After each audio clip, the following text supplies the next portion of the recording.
آج کا ہمارا ٹاپک ہے ڈیٹیچمنٹ ورسز انیکشن، اور اس پہ ہم بات چیت کریں گے. اب ہم کافی دفعہ پایا گیا ہوا ہے کہ جو ایڈکٹ کی فیملی ہوتی ہے اس کا کیا طرز عمل ہونا چاہیے اور ایڈکٹ کا کیا طرز عمل ہونا چاہیے.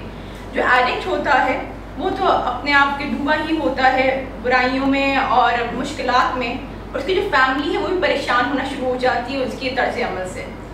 اب ایک اور یہاں سے کویشچن اٹھتا ہے کہ ہم کسی کو اپنی فیملی ممبر کو جب پریشانی میں دیکھتے ہیں کیا ہم بھی پریشان ہو جائیں یا ہمیں کچھ ایکشن لینا چاہیے.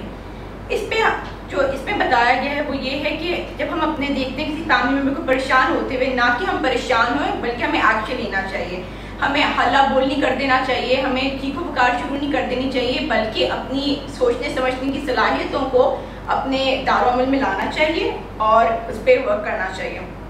اس میں ایک ایگزامپل بتائی گئی ہوئی ہے جس میں شو ہوتا ہے کہ ایک عورت ہیں جن کا نام مسز یوسف، اور ان کے ہسبینڈ از این ایڈکٹ. ان کے husband like she knows about it beforehand but she doesn't disclose it to anyone in the family. آہستہ آہستہ ان کی فیملی کے حالات خراب ہوتے گئے. اتنے حالات خراب ہو گئے کہ ان کو اپنی ساس کے پاس جا کے بھیک مانگنی پڑی just because she wanted to pay the utility bills اور گھر چلانے کے لیے. آہستہ آہستہ یہ حالات خراب سے بدتر ہوتے گئے. اس پہ اب کیا آتا ہے کہ اب just to avoid کہ کب تک وہ اس طرح کرتی رہیں گی، انہوں نے سوچا کہ وہ اپنے گھر کی ان کے نیبر تھیں جو کہ ایک نرس رہ چکی تھیں، ان سے وہ بات چیت کریں اپنے ہسبینڈ کی حالات کے متعلق. انہوں نے پھر اپنی نیبر کو بلایا اور انہوں نے ڈیسائیڈ کیا کہ میک ڈونلڈس میں ملتے ہیں. تو وہ میک ڈونلڈس میں ملی. Just the moment she faced her neighbor, the moment she started the interaction, she started crying because she was in so much pain because of her husband. اب وہ روتے روتے سارا کچھ بتاتی چلی گئیں، اور ان کی نیبر جو کہ نرس رہ چکی تھیں انہوں نے بتایا کہ آپ کا ہسبینڈ تو ایڈکٹ ہے. Why don't you let him hit the bottom?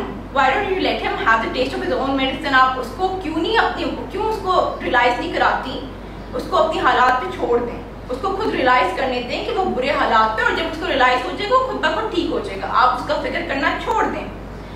لیکن یہ جو بتائی گئی اسٹوری جو کہ انہوں نے سجیشن دیا تھا وہ ہاف دی اسٹوری ہے. دس از ناٹ اے سولوشن. آپ کسی ایڈکٹ کو ان کی حالات پہ نہیں چھوڑ سکتے. اگر آپ چھوڑ دیتے ہو یا زیادہ کلنگی بن جاتے ہو تو that's not a solution. Now the question is that کہ ایز اے فیملی ممبر انسان کو کیا کرنا چاہیے. ایز اے فیملی ممبر انسان کو چاہیے کہ وہ ایموشنل ڈیٹیچمنٹ کا رویہ اپنائے. اور اس سے مطلب یہ نہیں ہے ایموشنل ڈیٹیچمنٹ سے کہ stop thinking about the family member who's an addict or stop worrying about him. It's just that کہ اس پیرانوائڈ نہ ہو جائیں، اس پہ اتنا اس کی ذمہ داری، ہر چیز کی ذمہ داری نہ لیں، اسٹیپ بائی اسٹیپ چلیں. اگر آپ پہلے اپنا خیال رکھ سکیں گے تو ہی آپ اپنے فیملی ممبر کا خیال رکھ سکتے ہیں.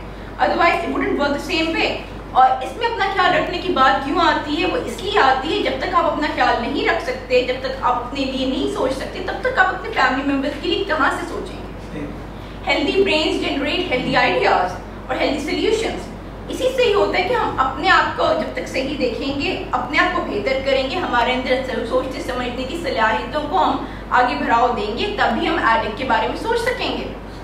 Now the question which stands in our mind is that کہ جب تک ڈیسپریشن نہیں آ جاتی تب تک تو ہم کوئی ایکشن نہیں لیتے.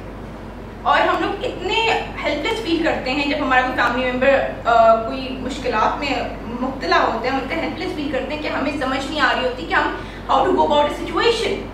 Now just before we start discussing how to go about a situation, I would like to clarify the meaning of distancing yourself from an addict.